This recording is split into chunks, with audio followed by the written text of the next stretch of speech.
everyone, welcome back to my YouTube channel. Today I have attended this seminar on Zoom meeting.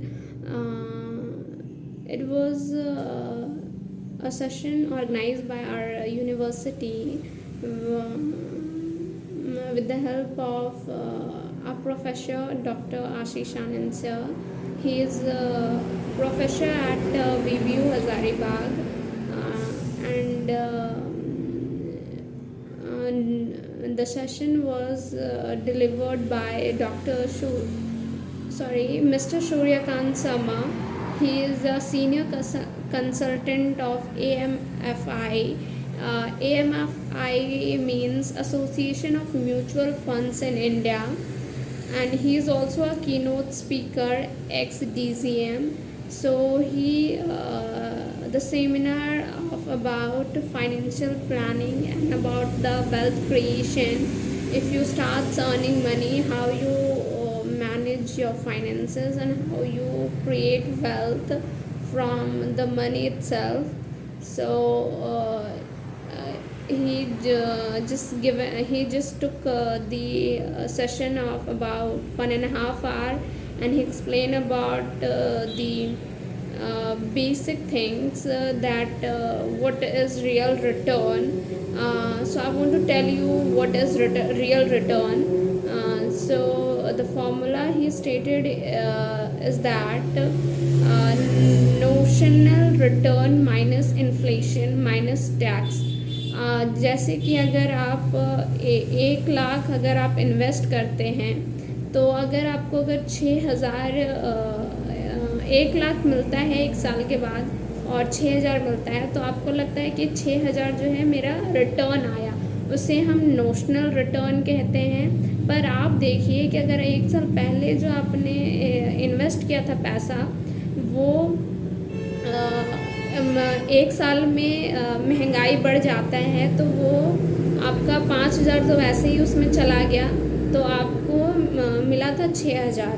Notional return आपका ये था। उसमें से आप 5,000 माइनस कर दीजिए, प्लस अगर और उसमें फिर आप जो पैसा कमाते हैं वो टैक्स में भी देना पड़ता है, टैक्स भी कटता है जो हमें मिलता है रिटर्न में, तो उसमें भी टैक्स चला गया 1,000, तो टैक्स जो होता है 12% देना पड़ता है, तो 1,200 रुपया हो गया।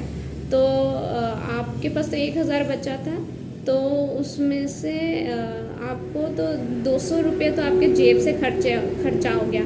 तो इसमें आपका मीन्स के पैसा तो बचा ही नहीं। ये जो मैंने रियल रिटर्न की बात की थी वो FDI पर की थी, कि हमें लगता है कि हमने FDI पर 1 लाख किया है और 1,06,000 मिला है, तो हमें रियल रिटर्न मिल गया है, बट एक्चुअली में हमें कुछ रिटर्न मिलता ही नहीं है।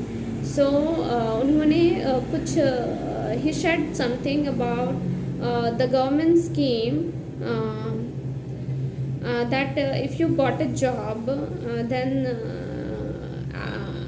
then start your PPF account.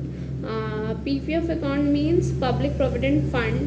इसमें क्या होता है कि it is a tax free account, and और आपको कुछ मीन्स की आपको SIP स्टार्ट कर देने चाहिए। SIP मीन्स होता है सिस्टमेटिक इन्वेस्टिंग प्लानिंग। SIP मतलब होता है कि आप अगर कोई भी पर्टिकुलर टारगेट के लिए आप इन्वेस्टमेंट करते हैं, जैसे कि अगर घर बनाना है, आपको बड़ा सा घर खरीदना है, या फिर you wanted the money for your retirement, because बहुत सारे स्टेट्स में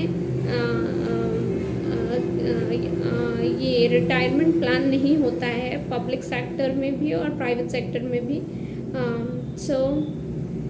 तो SIP इसीलिए करना ज़रूरी है, और SIP का मेन उद्देश्य होता है कि आप लॉन्ग टर्म मतलब कि पैसा इन्वेस्ट कीजिए थोड़ा थोड़ा करके। सो उन्होंने ये 2 चीज़ें बताई हैं कि अगर आप एज अ स्टूडेंट हैं, तो आप अगर जॉब स्टार्ट करते हैं, तो ये दोनों चीज़ें आप पहले कीजिए। और उन्होंने he said something about the recent investment which we can do. The schemes he tell about are is of national saving certificate. The first one is, and the second one is Kishan Vikas Patra. The third one is RBI bond. Fourth one is government securities. Fifth one is National Authority of India. ONGC में भी आप investment कर सकते हैं. Gold, especially as I'm a girl, so I want to tell you about the very important scheme. He tell about the girls specifically who like to buy gold and so he specifically tell about this sovereign gold bond scheme. It was introduced by the government of India, क्योंकि जो gold है वो हम लोग को पता है कि इंडिया में जो गोल्ड का माइन है वो इंडिया में नहीं है, तो गोल्ड जो है और डिमांड गोल्ड का बहुत ज़्यादा है इंडिया में, तो इसको एक्सपोर्ट करना पड़ता है. तो उसमें काफ़ी ज़्यादा फॉरेन कंट्री को हमें जो हमें गोल्ड इंपोर्ट करके देती है इंडिया में, उसे बहुत ज़्यादा पैसा देना पड़ता है.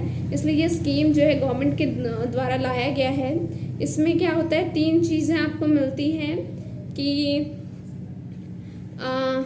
आप इसमें कोई बैंक में खुलवा सकते हैं अकाउंट, ऑनलाइन या ऑफलाइन. अगर ऑनलाइन खुलवाते हैं अकाउंट तो उसमें आपका कुछ प्रॉफिट होगा in comparison to offline account, और आपको मीन्स की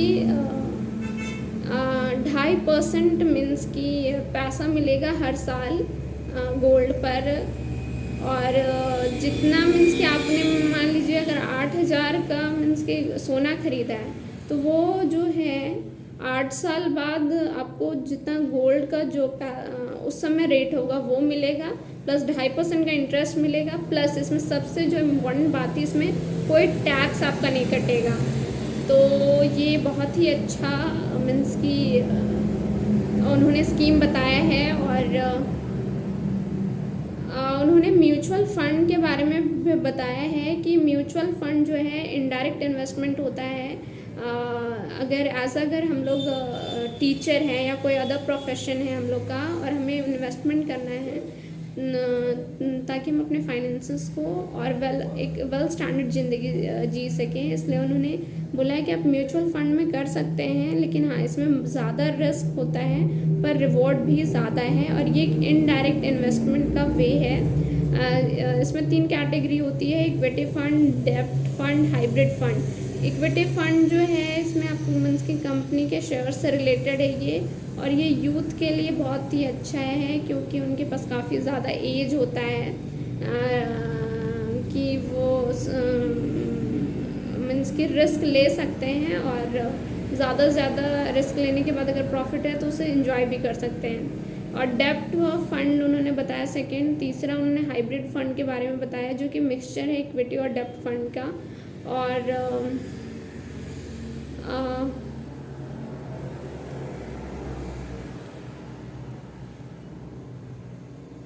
उन्होंने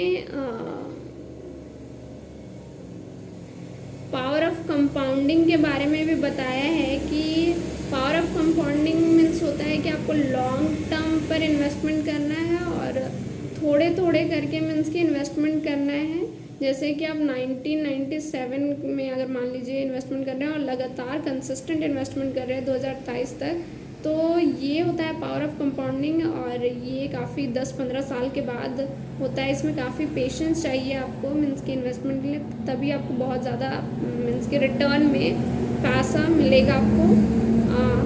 and lastly he said he concluded the session by saying that prosperity is the right of every individual, and also he stated that in his opinion prosperity is the result of consistent effort, and it is not the result of or it is not something that we should just leave it to destiny, that we become prosper, just leave it to fate. If we wanted to become prosper, then we will become like that.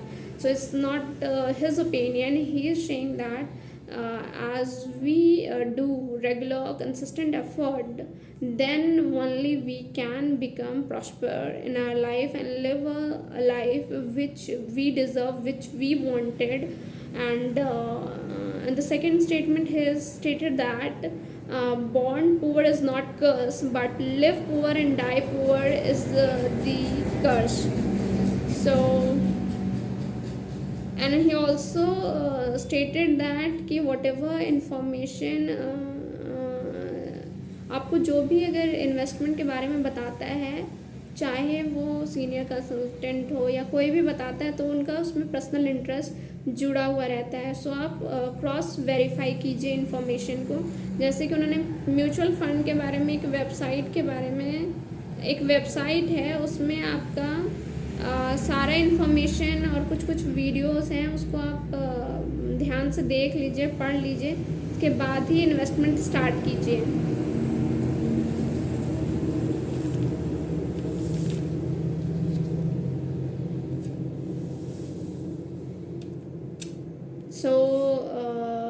So this is all about what I observe in his seminar. So this is the brief observation of me regarding the things he stated today in today's seminar. So that's it for today's video. Thank you. Bye bye. Keep learning and keep growing.